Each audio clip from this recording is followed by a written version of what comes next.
If Kim shakes Trump's hand and receives lavish praise from President Trump and tries to play President Trump, look what happened to Canada.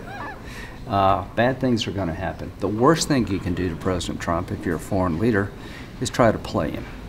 So if there's a cheating North Korea in the future, if there's a promise and not deliver North Korea, then we're probably going to have a war. From President Trump's point of view, he has put his entire presidency on the line here.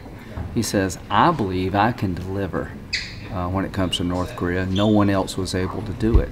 So if he capitulates, if North Korea backs out of a deal, if they cheat and he does nothing about it, that's going to be the end of his foreign policy, and Iran's going to look at him differently.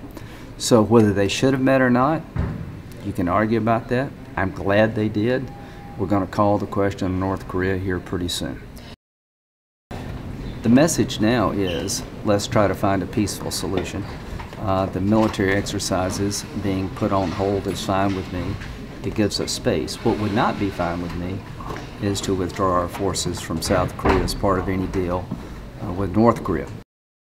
I'm a pretty hawkish guy, but I want peace. I don't want war. I'm willing to give him security guarantees and economic opportunity that I didn't think I would have given a year ago. Why? Because I want to end this conflict. Talk is always better than war. Diplomacy is preferable to military action.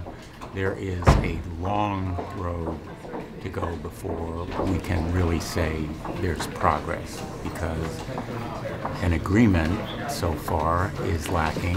What we have is a very vague, unspecific framework that maybe is a cause for hope, but hardly confidence. The regular briefings, so far we've received none.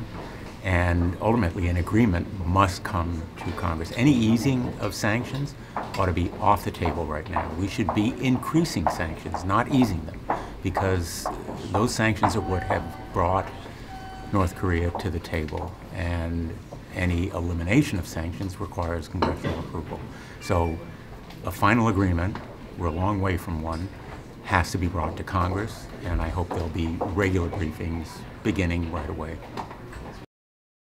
If he's going to denuclearize, we have to be sure that all the I's are dotted and the T's are crossed, because there are ways to hide, as we all know.